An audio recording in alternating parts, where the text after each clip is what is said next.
بسم اللہ الرحمن الرحیم۔ السلام علیکم دوستو، روایات کے مطابق حضرت شیث علیہ السلام حسن و جمال، شکل و صورت اور عادات و اطوار میں اپنے والد حضرت آدم علیہ السلام سے بہت مشابہ تھے۔ حضرت آدم علیہ السلام اور حضرت حوا علیہ السلام کو آپ علیہ السلام سے بہت محبت تھی، کیونکہ آپ علیہ السلام کے لیے حضرت آدم اور اماں حوا علیہ السلام نے بہت دعائیں کی تھیں۔ اسی لیے اماں حوا علیہ السلام نے آپ کا نام شیث رکھا، جس کے عربی میں معنی عطیہ خداوندی کے ہیں، یعنی اللہ تعالیٰ کی جانب سے عطا کیا گیا خوبصورت اور خوبصیرت تحفہ۔ دوستو، آج کی ویڈیو میں ہم آپ کو حضرت شیث علیہ السلام کا مکمل قصہ اور آپ علیہ السلام کی زندگی کے حالات و واقعات تفصیلاً سنانے جا رہے ہیں، لہٰذا آپ نے ویڈیو کو بغیر سکپ کیے آخر تک ضرور دیکھنا ہے۔ انبیاء علیہ السلام کے تذکرے ایسے ہیں کہ جن کو سن کر مسلمان کا ایمان تازہ ہو جاتا ہے، اس لیے آپ نے ویڈیو کو سکپ نہیں کرنا۔ اور ویڈیو میں آگے بڑھنے سے پہلے آپ سے گزارش ہے کہ اگر آپ نے ابھی تک ہمارا چینل اسلامک اسٹوڈیو سبسکرائب نہیں کیا ہے تو ابھی سبسکرائب کر لیں، ساتھ میں بیل نوٹیفیکیشن کو ضرور آن کر لیجئے گا تاکہ لیٹسٹ اپلوڈ ہونے والی ویڈیوز آپ تک بر وقت پہنچتی رہیں۔ ویڈیو کو لائک کریں، شیئر کریں اپنے دوستوں کے ساتھ، اور کمنٹ باکس میں اپنی رائے کا اظہار لازمی کیجیے گا۔ دوستو، کہتے ہیں کہ حضرت آدم علیہ السلام کے بیٹے قابیل نے اپنے بھائی حابیل کو قتل کر دیا، تو اللہ تعالیٰ نے اسے کوے کے ذریعے بھائی کی لاش دفنانے کا طریقہ بتایا، جس پر عمل کرتے ہوئے اس نے لاش دفنا دی۔ قابیل کو اس بات کا خوف تھا کہ والد اس پر غصہ کرے گا، لہٰذا وہ یمن فرار ہو گیا، جہاں اس نے سکونت اختیار کی، اور بعد ازاں اس نے شادیاں بھی کیں جن سے اولاد قصیر پیدا ہوئی۔ قابیل نے اپنے والد کے دین حق سے بغاوت کر کے پہلے آتش پرستی شروع کی، پھر شیطان نے اسے پتھر سے بت بنانے کا طریقہ سکھا دیا۔ یوں قابیل اور اس کی اولاد نے ایک اللہ کو چھوڑ کر بت پرستی شروع کر دی۔ جب حضرت آدم علیہ السلام کو بیٹے کے قتل کی خبر ملی تو وہ بہت غمزدہ ہو گئے، کیونکہ حابیل نہایت سعادت مند، فرما بردار، نیک اور شائستہ نوجوان تھا۔ اس کے انہی اوصاف حمیدہ کی بنا پر حضرت آدم علیہ السلام کو امید تھی کہ وہ اللہ کے دین کو آگے بڑھانے میں ان کے معاون و مددگار ثابت ہوں گے۔ نیز بعض روایات کے مطابق حابیل کی شہادت کا بنیادی سبب یہی تھا کہ قابیل کو بھی اندازہ ہو چکا تھا کہ والد کے بعد نبوت کا تاج نیک سیرت حابیل ہی کے سر سجے گا، اور اسی حسد نے اسے بھائی کے قتل پر ابھارا۔ حابیل کے قتل کے بعد حضرت آدم علیہ السلام اور اماں حوا علیہ السلام بہت اداس رہا کرتے اور بیٹے کو یاد کر کے گھنٹوں آنسو بہایا کرتے تھے۔ حضرت آدم علیہ السلام اللہ تعالیٰ سے دعا فرمایا کرتے تھے کہ اے اللہ، مجھے ایسی اولاد عطا فرما جو تیرے دین کو دنیا میں پھیلانے میں میری معاون و مددگار ہو، اور میرے بعد بھی تیرے پیغام کو دنیا میں عام کرے، میری صحیح جانشین ہو اور دنیا میں تیری وحدانیت کی علم بردار ہو۔ اللہ تعالیٰ نے اپنے پیارے نبی کی دعاؤں کو شرف قبولیت بخشا اور ایک نیک صالح بیٹے کی بشارت سے مطلع فرمایا۔ چنانچہ کچھ ہی عرصے بعد حضرت شیث علیہ السلام پیدا ہوئے۔ حضرت آدم علیہ السلام اور اماں حوا علیہ السلام ان کی پیدائش پر بے حد خوش تھے۔ یہ حضرت آدم علیہ السلام کے تیسرے بیٹے تھے اور اس وقت ان کی عمر 130 سال تھی۔ اماں حوا علیہ السلام نے صاحبزادے کا نام شیث رکھا، جس کے عربی میں معنی عطیہ خداوندی کے ہیں، یعنی اللہ تعالیٰ کی جانب سے عطا کیا گیا خوبصورت و خوبصیرت تحفہ۔ حضرت شیث علیہ السلام حسن و جمال، شکل و صورت اور عادات و اطوار میں اپنے والد سے بہت زیادہ مشابہ تھے۔ حضرت آدم علیہ السلام اور حضرت حوا علیہ السلام کو آپ علیہ السلام سے بہت محبت تھی۔ کہا جاتا ہے حضرت آدم علیہ السلام حضرت شیث علیہ السلام کو ہر وقت اپنے ساتھ رکھتے۔ آپ علیہ السلام کو اس بات کا علم ہو چکا تھا کہ ان کی اولاد میں سے یہ بچہ ان کا جانشین ہوگا، چنانچہ انہوں نے شروع ہی سے ان کی تربیت پر خصوصی توجہ دی۔ آپ علیہ السلام حضرت شیث علیہ السلام کو جنت کا احوال سناتے، اچھے اور برے کی پہچان کرواتے۔ جوں جوں حضرت شیث علیہ السلام بڑے ہوتے گئے، ان کی پوشیدہ صلاحیتیں اور والدین کی تعلیم و تربیت رنگ لاتی رہی۔ حضرت آدم علیہ السلام نے ان کو درس و تدریس اور واعظ و تبلیغ کے خوبصورت اور منفرد طریقے سکھائے، انہیں دن رات کی گھڑیوں کی پہچان کروائی، ان اوقات میں ہونے والی عبادتوں کی تعلیم دی اس کے علاوہ طوفان نوح کے بارے میں بھی آگاہ کیا جو کچھ عرصے بعد آنا تھا۔ حضرت آدم علیہ السلام اور حضرت حوا علیہ السلام کو حضرت شیث علیہ السلام سے بڑی امید تھی، جس کی بڑی وجہ یہ تھی کہ ان کا ایک بیٹا قتل ہو گیا، دوسرا شیطان کا پیروکار بن کر کفر کے راستے پر چل نکلا تھا۔ اب اللہ کے دین کو آگے پھیلانے اور شیطان کے شر کا مقابلہ کرنے کے لیے حضرت آدم علیہ السلام کے بعد حضرت شیث علیہ السلام ہی تھے۔ چنانچہ جب حضرت آدم علیہ السلام کی وفات کا وقت قریب آیا تو انہوں نے حضرت شیث علیہ السلام کو اپنا خلیفہ اور جانشین نامزد کیا۔ 960 برس کی عمر میں حضرت آدم علیہ السلام کی وفات ہوئی۔ حضرت شیث علیہ السلام نے حضرت جبرائیل امین علیہ السلام کے بتائے ہوئے طریقے کے مطابق والد حضرت آدم علیہ السلام کی تدفین کی۔ حضرت آدم علیہ السلام کی وفات کے بعد اللہ رب العزت نے حضرت شیث علیہ السلام کو نبوت کے عظیم منصب پر فائز فرمایا اور اولاد کثیر سے نوازا۔ پھر یہ کہ ان کی اولاد نہایت فرما بردار اور نیک بھی تھی، جو اپنے والد کے ساتھ تبلیغ دین کے کاموں میں مصروف رہتی۔ روایت میں ہے کہ اللہ تعالیٰ نے اپنے پیغمبروں پر 100 صحیفے نازل کیے اور 4 کتابیں۔ ان 100 صحیفوں میں سے 50 صحیفے حضرت شیث علیہ السلام پر اترے۔ گو کہ قرآن کریم میں جن 25 انبیاء کرام علیہ السلام کے اسماء گرامی مذکور ہیں، ان میں حضرت شیث علیہ السلام کا نام شامل نہیں، تاہم احادیث مبارکہ میں ان کے نبی ہونے کا صراحت کے ساتھ ذکر ہے۔ حضرت شیث علیہ السلام نے اپنی پوری زندگی والد کی دی ہوئی تربیت کے تحت اللہ تعالیٰ کے دین کی سربلندی میں صرف کی۔ آخری عمر میں زیادہ ضعیف ہونے کی وجہ سے گوشہ نشین ہو گئے تھے، لیکن اولاد آپ علیہ السلام کے کام کو آگے بڑھاتی رہی۔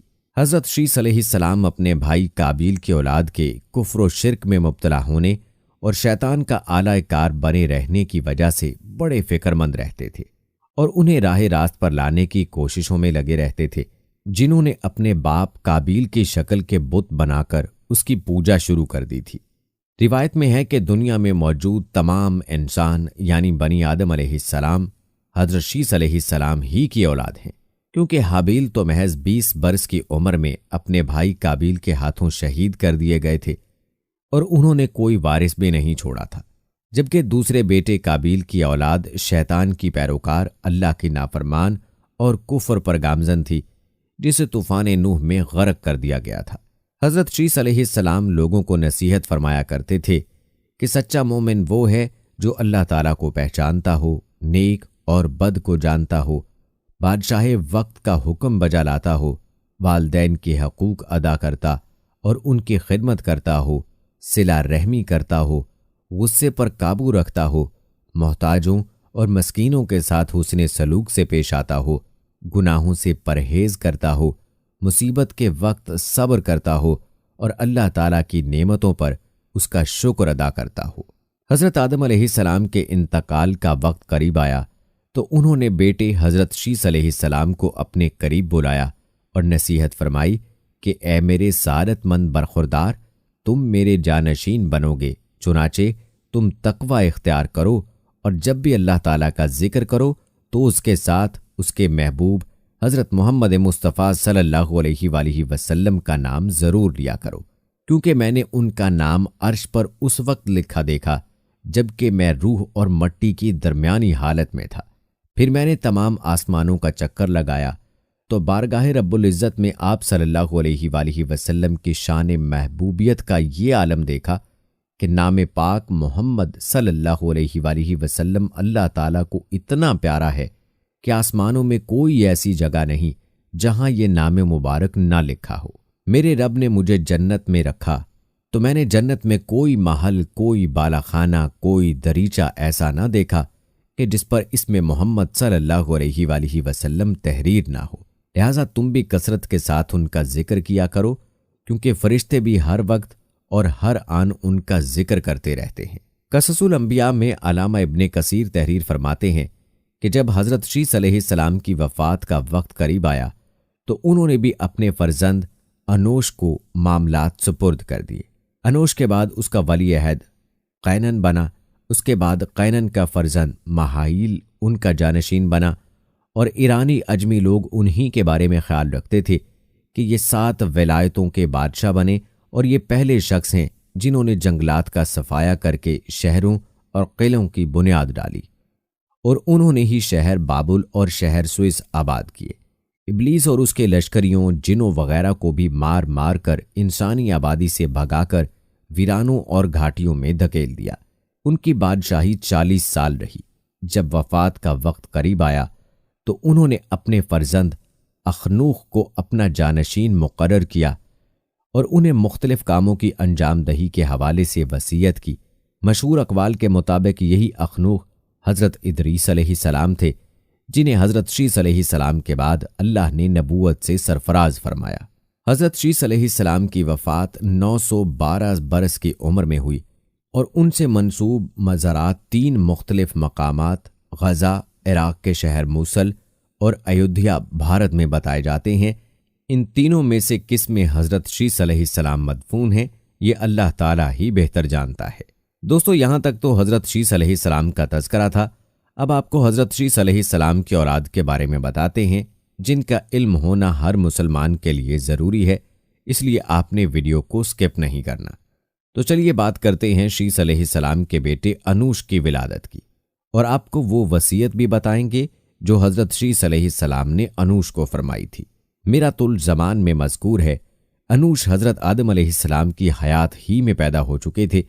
جب حضرت شیس علیہ السلام نے اپنی موت کو قریب پایا تو اپنے فرزند انوش کو اپنا وصی قرار دیا، اور انہیں اس نور سے جو ولادت کے وقت ان میں منتقل ہوا تھا، یعنی حضرت خاتم الانبیاء کا نور کہ ان کی نسل سے دنیا میں آئیں گے، آگاہ کیا، اور انہیں حکم دیا کہ اپنی اولاد کو اس افتخار و شرف سے کہ ایک بزرگ سے دوسرے بزرگ اور ایک نسل سے دوسری نسل میں منتقل ہوگا، آگاہ کریں۔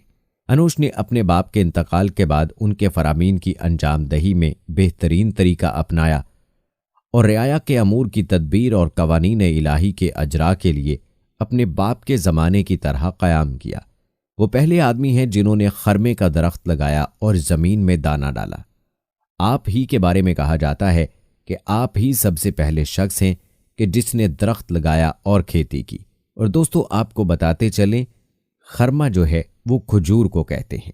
میرا جل ذہب میں مذکور ہے کہ انوش نے زمین کو آباد کرنے اور اسے قابل زراعت بنانے کے لیے اقدامات کیے۔ اس کے بعد ان کے فرزند قینان پیدا ہوئے، اور آپ کے بعد تابندہ نور قینان کی پیشانی پر درخشندہ ہوا۔ انوش نے اس نور کے بارے میں قینان سے عہد و پیمان لیا۔ دوستو، اب تذکرہ کرتے ہیں انوش کے اپنے فرزند قینان کو وصیت اور انہیں حضرت آدم علیہ السلام کے صحیفوں کی تعلیم دینا۔ اخبار الزمان میں مذکور ہے، انوش حضرت شیس علیہ السلام کے فرزند تھے، جو کہ ان کے سب سے پہلے فرزند شمار کیے جاتے ہیں، اور اپنے باپ کے وصی تھے۔ انوش نے بھی اپنی رحلت کے وقت اپنے بیٹے قینان کو اپنا وصی بنایا اور حضرت آدم علیہ السلام کے صحیفوں کی تعلیم دی۔ تاریخ یعقوبی میں مذکور ہے، شیس علیہ السلام کے فرزند انوش نے اپنے باپ اور دادا کی وصیت کی حفاظت اور نگہداشت کی، اور انہوں نے باحسن الوجوہ خدا کی بندگی اور عبادت کی، اور اپنی قوم کو بھی حکم دیا کہ خدا کی آسان طریقے سے عبادت و پرستش کریں۔ دوستو، جہاں تک بات ہے انوش کی وفات کی، تو تاریخ طبری میں مذکور ہے، انوش اپنے باپ کے بعد ملکی نظام کو چلانے اور رعایا کے نظم و تدبیر میں مشغول ہو گئے۔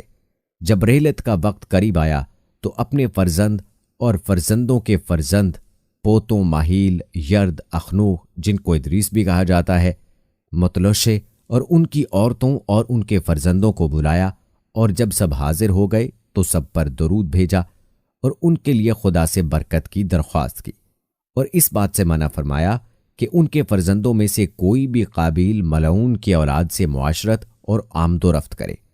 پھر اس وقت قینان کو اپنا وصی نامزد کیا اور انہیں حضرت آدم علیہ السلام کے جسد خاکی کی حفاظت کی وصیت کی، اور سب کو حکم دیا کہ ان کی خدمت میں خدا کی نماز پڑھیں اور اس کی بکثرت تقدیس کریں۔